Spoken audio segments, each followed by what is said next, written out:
Seja bem-vinda, seja bem-vindo a mais um podcast do canal Longidade. Eu sou Poliana Souza, uma das cofundadoras deste canal, e vou te acompanhar nesse episódio juntamente com a minha companheira de longidade, Morgane Rodrigues. Olá a todos, sejam bem-vindos. O Longidade é um canal digital dedicado a trazer informações sobre a longevidade.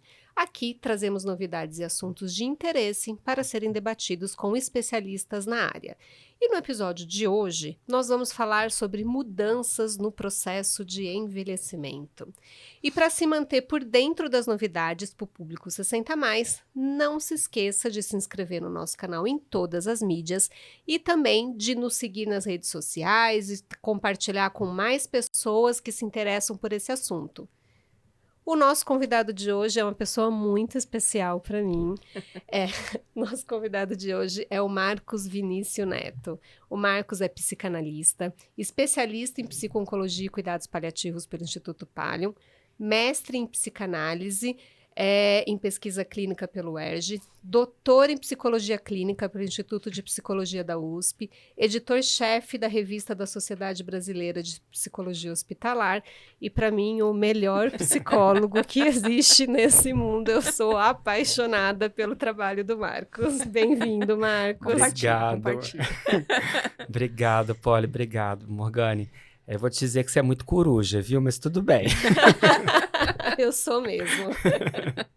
Primeiramente, queria agradecer muito o convite de vocês e dizer que fico muito entusiasmado de poder participar do podcast, porque eu acho que fundar um podcast que tem como objetivo, né, discutir a saúde física e mental de pessoas idosas é um ato subversivo, né? Porque falar do envelhecimento por si só já é muito controverso, né? Porque é um tema que geralmente a gente tenta evitar. Então, só de vocês terem tomado essa iniciativa, vocês estão de parabéns. E eu queria começar essa conversa justamente falando disso, né? O envelhecimento ele vai acontecer para todos nós, a não ser que a gente, né, não esteja mais aqui, né? Se a gente não morrer antes disso, a gente vai envelhecer, e acho que é o que a maioria das pessoas querem, mas por outro lado não querem, né? Assim, o envelhecimento ele é um grande tabu. E muitos de nós têm dificuldade, alguns até pavor de pensar sobre isso, né?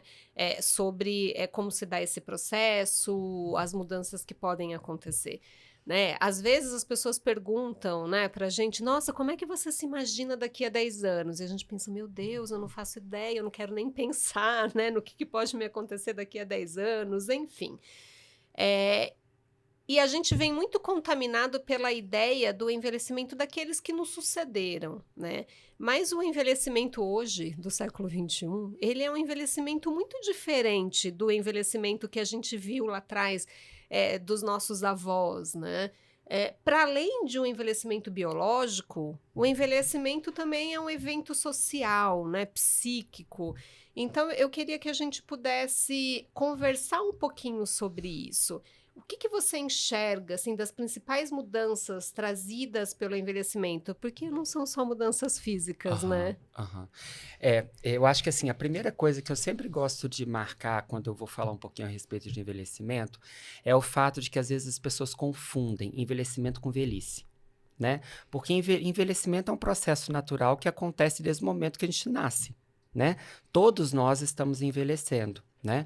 A questão é que a velhice é aquele momento da vida, aquele momento do desenvolvimento, né, de todos nós, que acaba marcando as grandes perdas que nos acontecem, tanto no âmbito físico, quanto no âmbito psíquico, cognitivo, social, né? Então, acaba que nós confundimos um pouco um processo que é natural, né, que nos acompanha desde o momento que nós nascemos, né, com esse momento do desenvolvimento, que também é um momento natural, que é a velhice, né?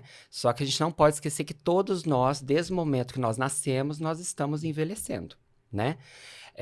Tem um psicanalista que tem uma frase que eu acho super gracinha a respeito da vida, que ele diz assim: a vida é como se fosse uma doença crônico-degenerativa transmitida sexualmente.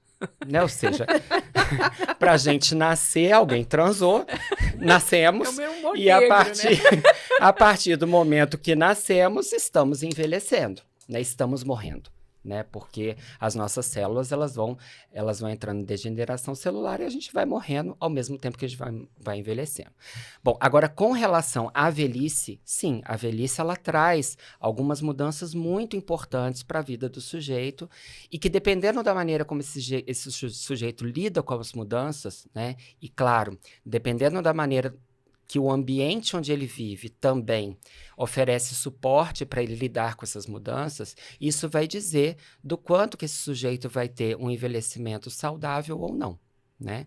Essas mudanças, a gente pode falar de mudanças físicas, obviamente, que são aquelas que são mais perceptíveis, mas existem também mudanças cognitivas, né? E aí a gente tem, por exemplo, né, os idosos que sofrem de senilidade, né, sofrem de comprometimentos cognitivos, desde comprometimentos cognitivos leves até as doenças, as demências, de maneira geral.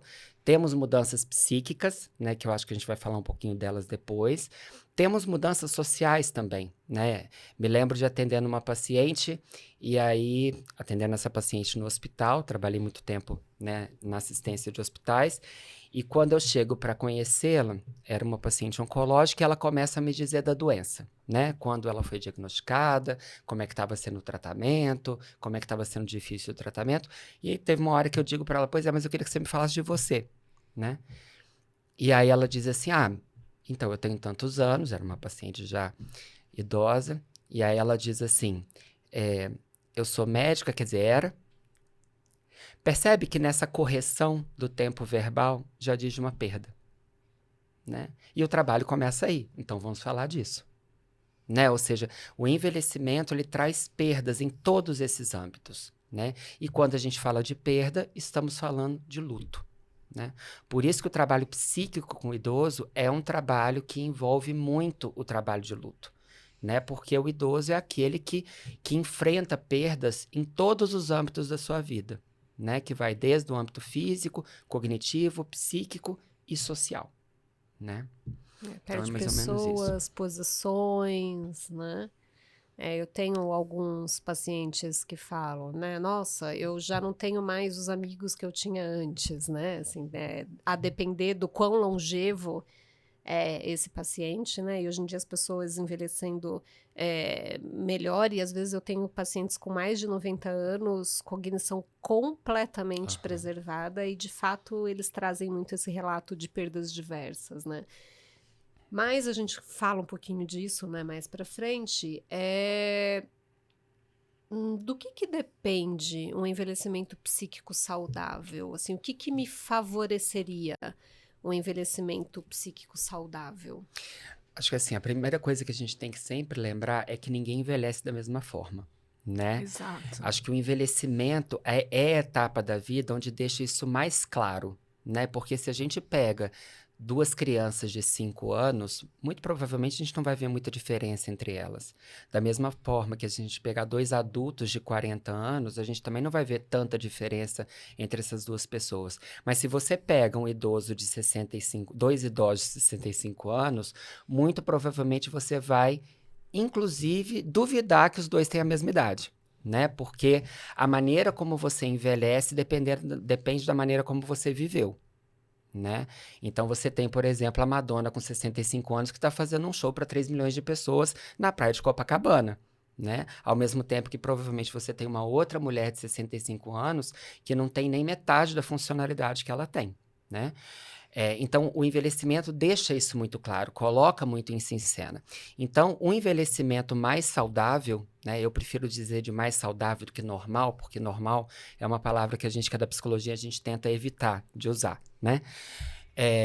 Mas o envelhecimento saudável seria aquele envelhecimento que, ao convocar o sujeito a se posicionar de uma outra maneira na vida, diante de tantas mudanças, esse sujeito consegue fazer uso das suas reservas fisiológicas, das suas reservas psíquicas e das suas reservas sociais, de maneira a conseguir enfrentar o envelhecimento de uma forma mais tranquila, né? Então, em linhas gerais, essa seria uma maneira da gente pensar o envelhecimento um pouco mais saudável. Isso não sou eu que estou dizendo, não.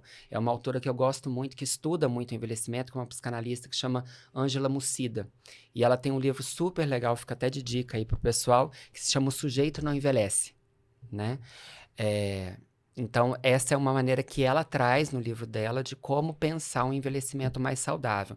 Então, para além dessa divisão, né, de senescência e senilidade, que é a divisão que a gente geralmente conhece entre o envelhecimento normal e o patológico, eu prefiro pensar, né, nesse posicionamento que o sujeito adota na sua vida ao conseguir fazer uso das suas reservas, né, que ele agregou ao longo de toda a vida, né? Agora, claro, vivemos numa sociedade, né?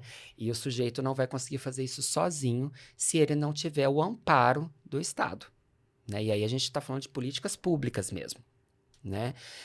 Outro dia eu estava conversando com uma amiga que chamou atenção para algo muito importante, que tem a ver com envelhecimento, inclusive, né?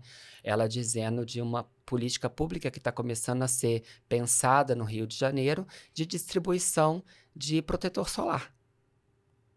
É uma coisa que a gente não pensa, né? Mas protetor solar, gente, é algo caríssimo. Pois Caríssimo. Né? E a gente não pensa que o uso de protetor solar é uma maneira de você agregar reservas para as pessoas lá na frente.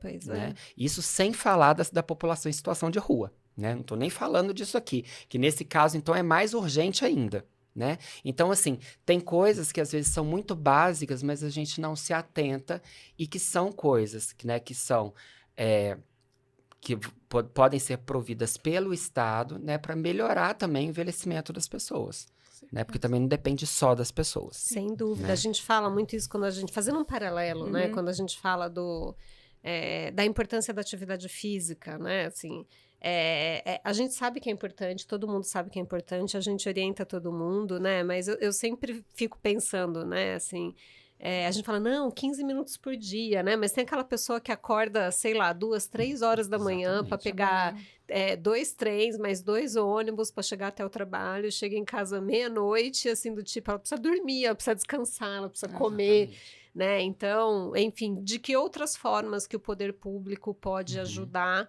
a promover condições de que as pessoas possam ter isso, o seu envelhecimento físico melhor, o seu envelhecimento psíquico melhor, garantindo, né, condições básicas para que essa pessoa possa ficar mais tranquila em determinados aspectos da sua vida, né, até para poder ter um enfrentamento melhor de outros aspectos. Isso, sem dúvida, é importantíssimo, né? E eu queria só fazer, não sei se é um comentário, uma pergunta, mas, por exemplo, assim, né, a gente tem toda essa questão também da sociedade ver esse idoso e esse envelhecimento. Porque, assim, é claro que a gente vai ter muitas pessoas que elas, sei lá, não vão conseguir manter a cognição, depois a gente vai falar sobre isso, né? Esse processo, como acontece. Mas tem muita gente que, por exemplo, assim, quer seguir trabalhando. Claro. Ela ainda quer seguir trabalhando, ela ainda quer estar, digamos assim, no mundo social funcionando como se ela tivesse jovem, né? E a gente vê um certo preconceito, né, com essas pessoas, né, de que, tá na hora delas se aposentarem, tá na hora delas pararem, porque vem vindo toda uma outra geração, né, atrás empurrando, né. Então, essa colocação também dessas pessoas é uma questão de discussão social também, né, porque elas ainda estão ativas aí, e elas querem estar ativas, né. Estão ativas, têm o desejo de estar ativa, querem continuar inseridas na sociedade de uma maneira mais protagonista, né? Que todo mundo tem esse direito, a gente não perde esse direito porque envelhece, mas infelizmente a sociedade acha que a gente perde esse direito porque envelhece, né? Eu diria que é mais do que um preconceito, é quase como uma invisibilização, né? O idoso, muitas vezes, ele é colocado nesse lugar de invisível. É como se ele não contasse, de fato, né? A gente que trabalha em hospitais, a gente que trabalha com cuidados paliativos, né? A gente sabe disso, né? Às vezes o idoso trabalhou a vida inteira, sustentou a família, às vezes ainda sustenta, e chega lá em determinado momento, a família não quer que ele decida alguma coisa. Ele decidiu sempre na vida dele. Chega naquele momento, que é o momento mais importante, talvez, da vida dele, ou um dos momentos mais importantes, que é quando ele está ali face a face com o seu processo de terminalidade, né, por conta de algum processo de adoecimento, e a família quer tirar dele esse poder, né, essa autonomia que às vezes ele tem, porque não é porque a pessoa está doente, né, fisicamente, que ela perde completamente as suas capacidades mentais de decidir por si. Né? Mas o que a gente vê muitas vezes é justamente isso, a família querendo tirar do idoso essa possibilidade de decisão. E não só a família, né? A gente precisa fazer meia-culpa enquanto profissional de saúde, né? O quanto que, às vezes, quando a gente entra no quarto de um idoso, no leito de um idoso, a gente fala direto com a família e não fala com ele. Será o que tem nisso? Né? Isso diz de alguma coisa, né? Antes de começar aqui a gravação, a gente estava falando do etarismo, né? Assim, da mesma maneira, né, que existe estruturalmente o racismo, por exemplo, né, a misoginia, a homofobia, a gente não pode esquecer também de que existe, claro, né, estruturalmente o etarismo, né? Até porque o velho representa aquilo que a gente tenta negar o tempo todo, que é a morte.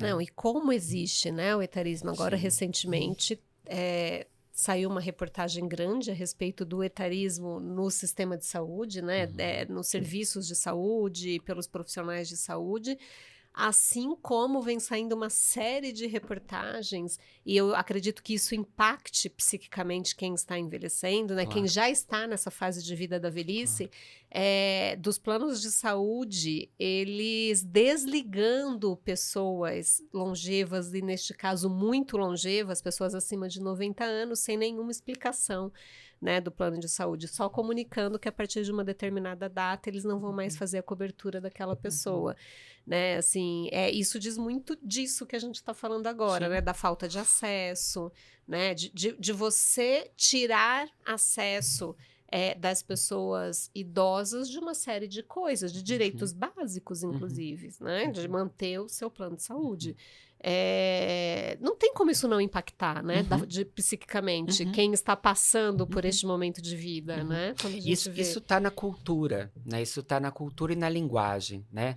A gente que é da psicanálise, a gente fica muito atento às mudanças culturais, né? E à maneira como as pessoas se expressam através da linguagem, porque isso diz muito pra gente, né? De qual é a posição da sociedade diante de determinado tipo de sujeito, né? Então, me lembro que há pouquíssimo tempo, vocês sabem disso muito melhor do que eu, né? A CID-11 estava querendo colocar o envelhecimento como patológico. Lembro, foi uma grande discussão, né? Como né? se velhice fosse doença, né? Ou seja, tirando o envelhecimento, né? Tirando a velhice, né? Do desenvolvimento normal. Né? Ou seja, o nosso desenvolvimento, ele inclui a velhice. A velhice, ela não é uma patologia, né? Mas havia aí, e aí, claro, sabemos dos interesses econômicos por detrás disso, né? De colocar o envelhecimento, não mais, né? A senilidade, mas o envelhecimento como tal, como uma patologia, né? E isso tem a ver, claro, né? Com o movimento cultural. Né, com o movimento cultural no qual nós estamos o tempo todo sofrendo, né, as pressões de um imperativo de produtividade, de beleza, de corpos magros e por aí vai.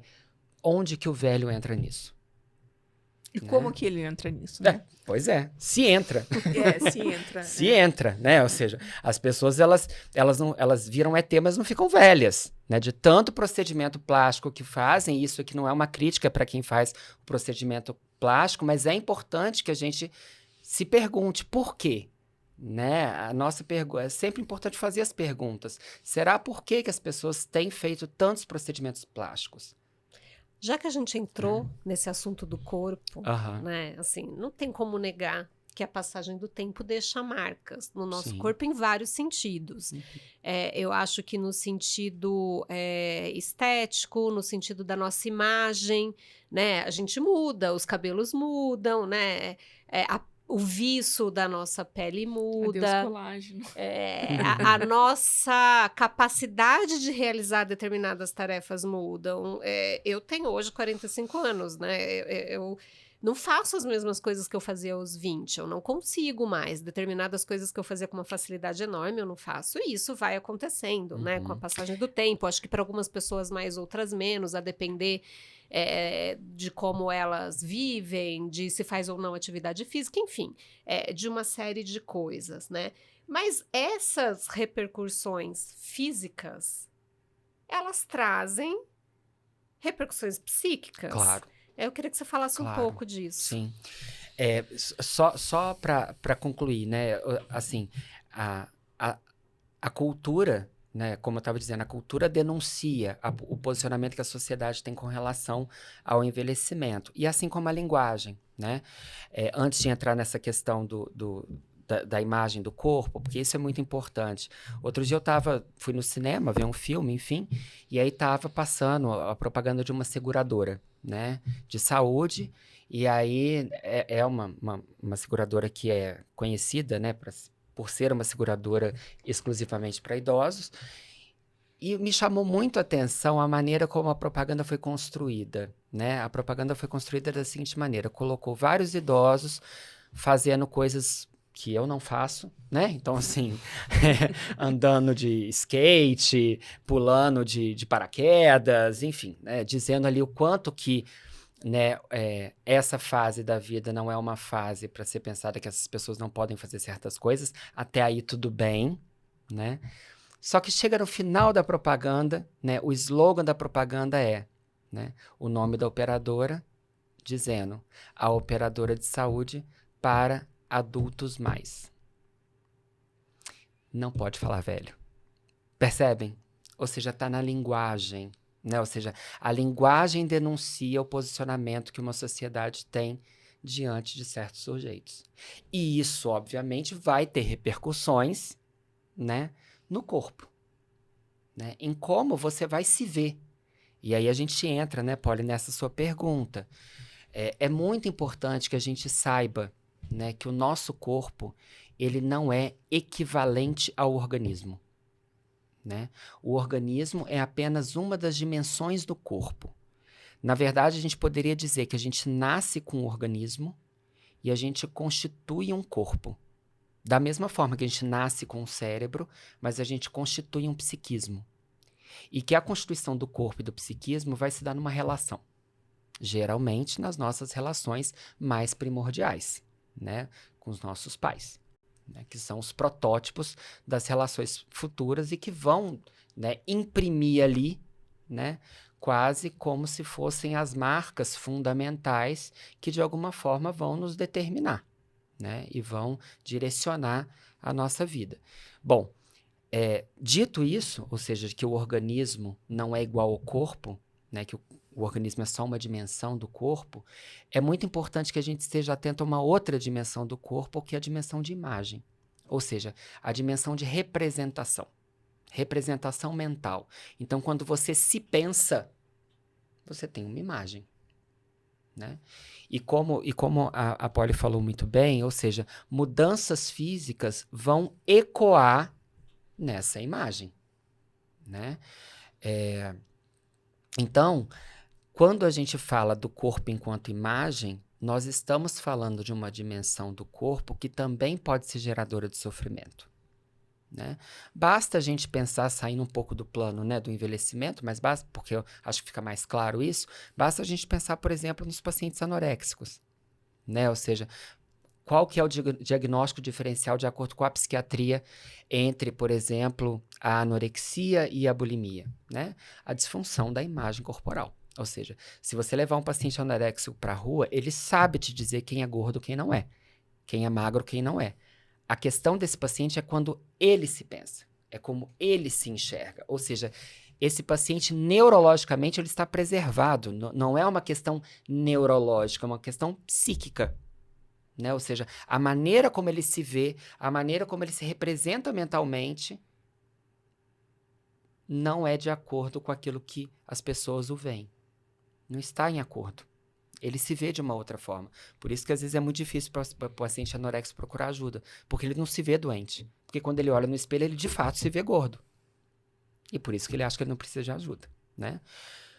Voltando para o campo do envelhecimento, isso também está presente, né? Ou seja, se estamos falando aqui que o envelhecimento traz perdas, e perdas físicas, sociais, né? E que esse sujeito ele vai ser colocado muitas vezes num lugar de invisibilidade na cultura, isso tudo vai ter repercussões na sua imagem. Né? E aí a gente tem, por exemplo, né, a busca desesperada por procedimentos estéticos. Né? Daqueles que não conseguem, de alguma forma, passar pelo envelhecimento de uma forma um pouco mais tranquila. Né? Mas nós temos também aqueles que sim, até conseguem passar, né, pelo envelhecimento de uma forma mais tranquila, mas ainda assim sofrem os impactos na imagem do corpo que são causadas por essas mudanças. Né? E isso é gerador de sofrimento. Né? Você sabe, eu queria fazer um adendo. Há um tempo atrás, eu atendi uma paciente e ela estava me contando de quando ela fez a cirurgia de catarata. Né? E ela falou que ela demorou para fazer a cirurgia de catarata, porque, enfim, era algo que atrapalhava ela no dia a dia, mas não atrapalhava tanto, e ela tinha medo da cirurgia, até que começou a atrapalhar a ponto dela começar a ter mais medo do quanto ela não estava enxergando bem do que da cirurgia. Ela resolveu fazer a cirurgia. Mas ela ficou um tempo aí com a visão alterada até fazer essa cirurgia. E aí ela foi me contar da primeira vez que ela se olhou no espelho depois da cirurgia. E aí ela falou assim, Poliana, eu fiquei chocada. Eu não tinha ideia do quanto eu tinha envelhecido. Ela falou, não tinha ideia. Eu me olhei no espelho e falei, não é possível que seja eu, essa pessoa no espelho. Ela falou, não é possível que eu envelheci tanto assim nesse período, né? E isso me chamou a atenção quando ela falou. E se a gente for pensar, já aconteceu comigo em fases da minha vida. Assim, Claro, em fases da minha vida que eu estava muito ocupada, preocupada com outras coisas, e um belo dia eu me olhei no espelho e falei, gente, quem é essa pessoa que eu tô quando vendo? você olha fotos... Fotos, né? Simplesmente. Lembrei da Cecília Meirelles, né? Sim. Que tem aquele poema Retrato que é maravilhoso, Sim. né? Então, acho que é um pouco disso, né? Que a gente está falando, né? Da imagem psíquica, né? Claro. Da imagem que a gente tem da gente ao longo da vida e que não condiz com aquilo que a gente vê no espelho, né? E tem diferença entre homem e mulher nessa questão psíquica? Com certeza. Acho que existem as especificidades, né? Porque essas especificidades vão dizer de muitas coisas, né? E aí não tem nem melhor nem pior, né? Porque da mesma forma que a mulher, por exemplo, é muito mais cobrada socialmente, né, para ter uma aparência jovem do que o homem, a gente sabe disso, né? Existem aquelas coisas, né? Uma mulher com cabelo grisalho é velha, um homem com cabelo grisalho é charmoso, né? A gente tem essas diferenças sociais, né? Mas existem também outras diferenças que para a mulher são vantagens, né? A gente sabe, a gente que é da área da saúde, o quanto que as mulheres se cuidam mais do ponto de vista físico. Né, vão mais a médico, fazem mais exames. Isso significa que geralmente são idosas que têm mais reservas, né, e portanto têm envelhecimentos mais saudáveis do que os homens, né? Então, com certeza existem diferenças, né, entre os homens e as mulheres, e isso diz, né, do lugar que esses sujeitos ocupam na sociedade, mas também da maneira como esses sujeitos, durante toda a vida, né, lidaram com a sua saúde. Né? E aí a gente vê as diferenças nitidamente, né? Vocês estavam falando, né, você estava falando dessa paciente e dizendo desses momentos que a gente se olha e a gente não se reconhece, né, esse estranhamento, né? O Freud tem um texto muito interessante que se chama O Estranho, que é um texto super contemporâneo, na verdade, porque é um texto que o Freud vai defender uma ideia muito potente que é tudo aquilo que nos causa estranhamento é porque nos é muito familiar. Né? Então, geralmente, aquilo que nos angustia, aquilo que nos incomoda, é porque é ali onde a gente se reconhece de algum jeito. Né? Então, ele defende a ideia de que o estranho, na verdade, é muito familiar. Né? E ele vai dando vários exemplos ao longo do texto a respeito de situações que nos geram estranheza, mas porque, na verdade, são muito familiares. Mas ele vai dizer que o corpo, né, é o nosso estranho mais familiar. Né? Não há nada mais familiar para a gente do que o nosso próprio corpo. mas é o nosso próprio corpo que nos causa estranheza o tempo todo, né? Quem nunca se incomodou a escutar a própria voz, né? Quem nunca passou rapidamente na vitrine de uma loja, olhou, achou que era uma outra pessoa? Quem nunca pegou uma foto e disse, não é possível que sou eu, né? Quem nunca acordou um dia e falou, nossa, tô bonito, né? Tô magro. Qual é a diferença de ontem para hoje? Nenhuma, né? Isso tem a ver com a maneira que você está se olhando naquele determinado momento, né?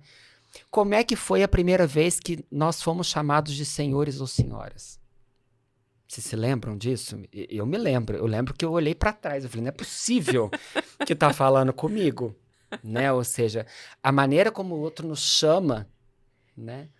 Diz da maneira como o outro nos olha, né? E a nossa constituição subjetiva, ela é permeada desde os seus primórdios pelo olhar do outro, né? Tem um psicanalista que se chama Jacques Lacan, e ele tem uma teoria que ele chama de estágio do espelho, né? Que é uma teoria que ele vai nos dizer sobre a constituição do eu, né? Sobre a constituição do ego, né? Que é essa instância psíquica que nos dá consciência de nós mesmos, né? Mas, ao mesmo tempo, da constituição do corpo, né? E, para isso, ele vai se basear nos estudos de um médico, psicólogo e neurologista, se não me engano, que era o Henri Vallon, que estava muito interessado em saber quando é que as crianças se reconhecem no espelho, né? Quando você coloca uma criança na frente do espelho, quando é que ela se reconhece? E aí, o Lacan vai fazer uso dessa teoria, para fazer a dele, né? Do estágio do espelho. E ele vai dizer que a criança, geralmente, ela pode vir a se reconhecer, né? Por volta dos 18 meses de idade, né? Pode vir, porque nem sempre isso acontece. E quando você coloca uma criança na frente do espelho, quando ela é muito pequenininha, a gente sabe que ela não se reconheceu. Por quê? Porque ela coloca a mão no espelho. Isso significa que ela acha que aquela imagem é de uma outra pessoa, né? Igual o cachorro, quando você coloca na frente do espelho, ele late, a criança da mesma forma, ela não se reconhece. Mas pode ser que em um determinado momento ela se reconheça, né? Que é mais ou menos por essa faixa etária aí dos 18 meses. E quando ela se reconhece, ela fica toda alegrinha, né? Ela ganha um tônus muscular, inclusive, que ela não tinha antes. Ela fica mais durinha, né? Antigamente a gente dizia, tomou corpo, né? É exatamente isso. Ela toma aquele corpo para ela mesma, né? Só que aquela imagem não é suficiente. E geralmente o que a criança faz? Ela olha ao redor e muito provavelmente tem um adulto ali perto que vai dizer o quê? É você. Ou seja, é o outro que nos diz quem somos. Né? Por isso que quando a gente vai numa festa, a gente quer que o outro veja se a roupa tá boa, por exemplo. Né? Ou seja, existe algo do olhar do outro que está presente nos primórdios da nossa constituição subjetiva. E claro, quando o Lacan está falando do espelho, ele não está falando do espelho. Isso é uma metáfora. Ele está falando do olhar. Do olhar do outro. A gente tem necessidade do olhar do outro. Né? Porque ele nos é constitutivo, não tem como a gente se separar disso. Né? Então, quando alguém me chama de senhor pela primeira vez, isso diz da maneira como o outro está nos olhando. E aí você vai pro espelho e você vê aquele cabelo branco que você não via antes. Eu lembrei de uma história engraçadíssima que aconteceu comigo. Faz tempo isso já.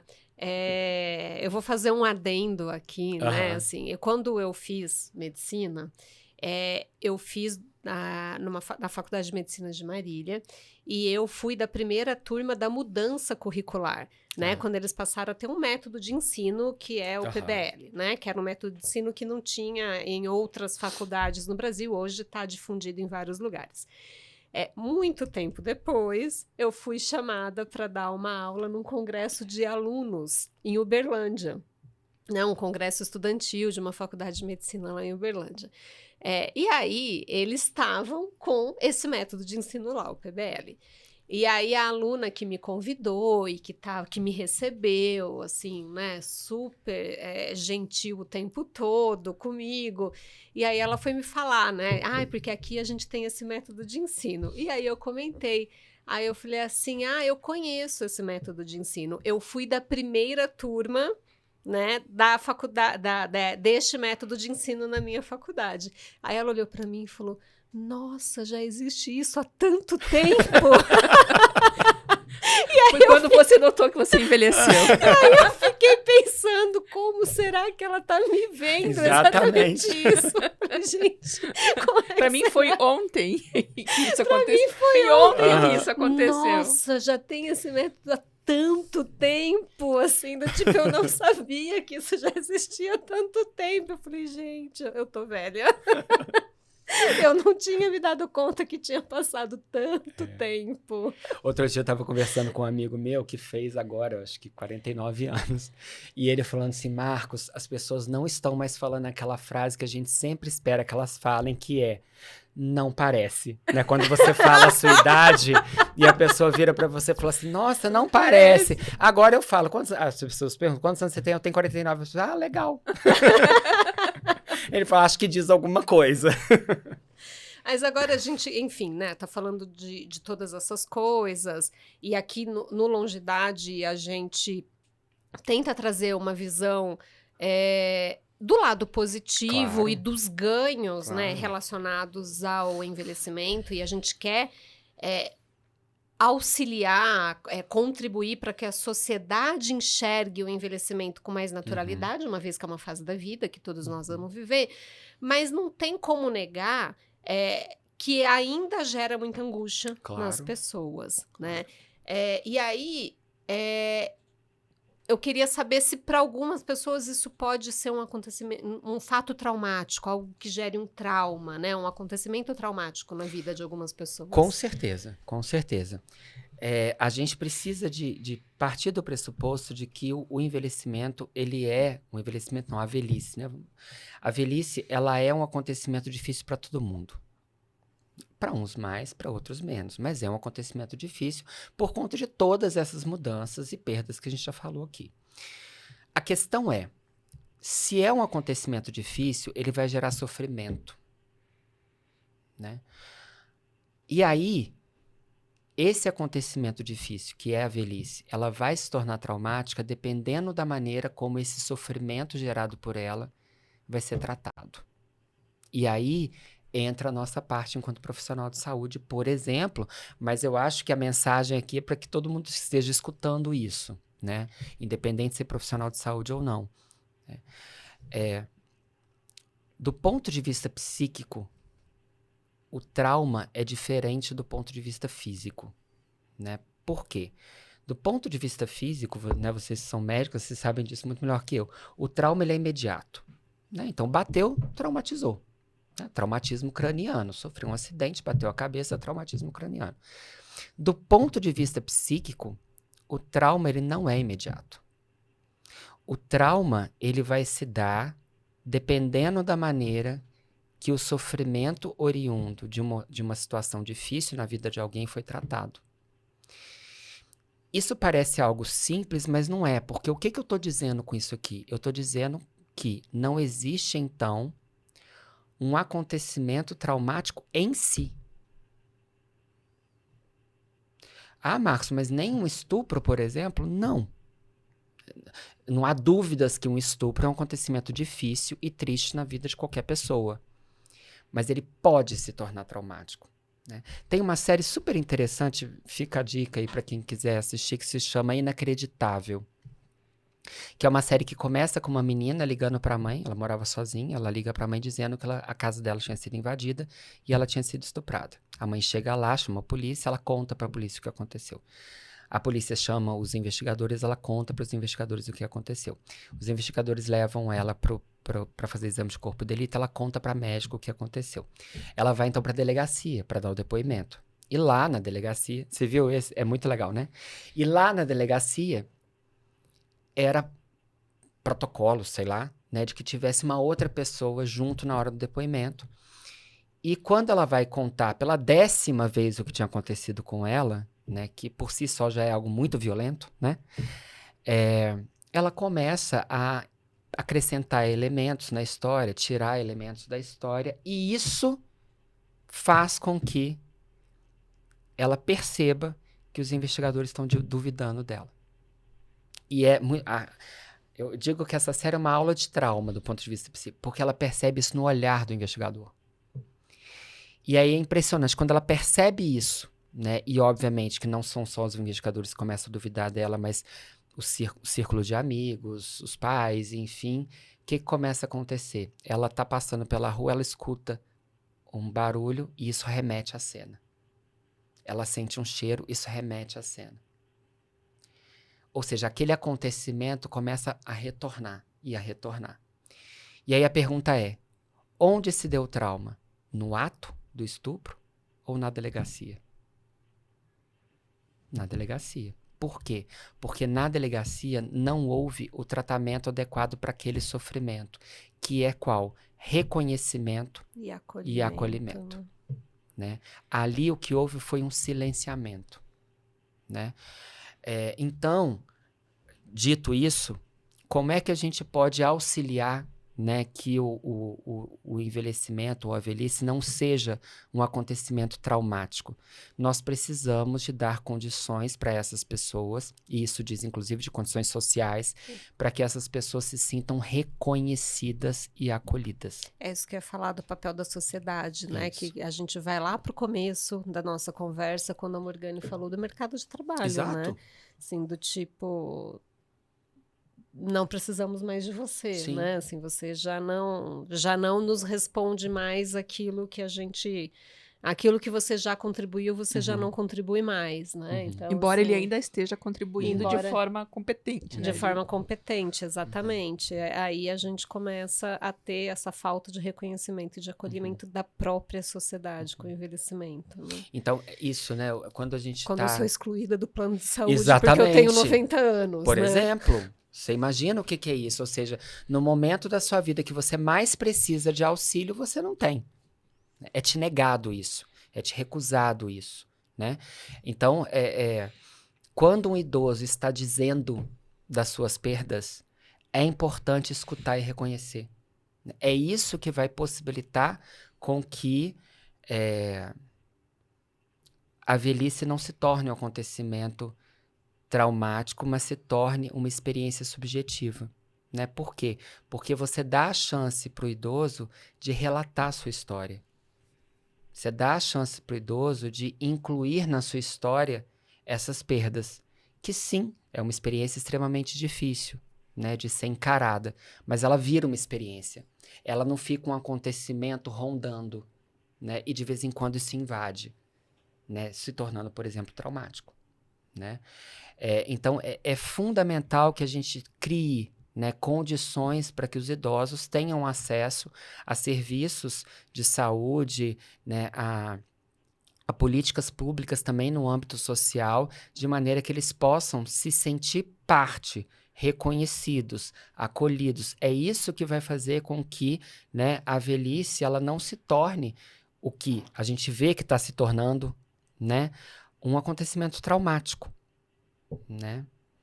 Eu ficaria aqui mais horas conversando, mas infelizmente a gente precisa, né, encerrar essa nossa conversa que foi maravilhosa. Eu, por mim, continuava por aqui.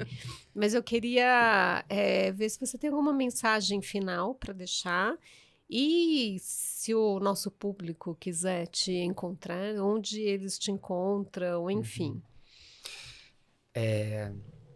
Pode pesquisar nas minhas redes sociais, né? Eu gosto muito de uma frase que é o velho é o outro, né? Que é baseada naquela frase anterior, o inferno é o outro, né? Ou seja, o velho não é o outro. O velho somos todos nós aqui, todos nós vamos ser velhos algum dia, né? A não ser que a gente morra ou descubram aí um milagre para interromper o processo de envelhecimento. Criopreservação. Né? Exatamente. Então, o que a gente precisa de fazer é, sim, olhar cada vez mais para essa faixa etária, porque todos nós estaremos lá, né? E como a gente estava conversando antes da gravação, né, Morgane? Ou seja, a pirâmide está mudando, né? Grande parte das pessoas no futuro vão ser velhas, né? E como é que essas pessoas vão estar assistidas, né? Então, é isso. Muito obrigado, gente. Muito obrigado, maravilhoso. Bom, nesse episódio do podcast Longidade, nós falamos sobre mudanças e os processos de envelhecimento. Mais uma vez, eu gostaria de agradecer a participação do Marcos. Lembre-se de se inscrever no nosso canal e acompanhar o Longevidade nas redes sociais para ficar informado e desenvolver uma longevidade com saúde e qualidade de vida. Comente aqui, fala pra gente o que vocês gostariam que a gente trouxesse de informações, de discussões para vocês, e nós nos vemos nos próximos episódios. Até mais.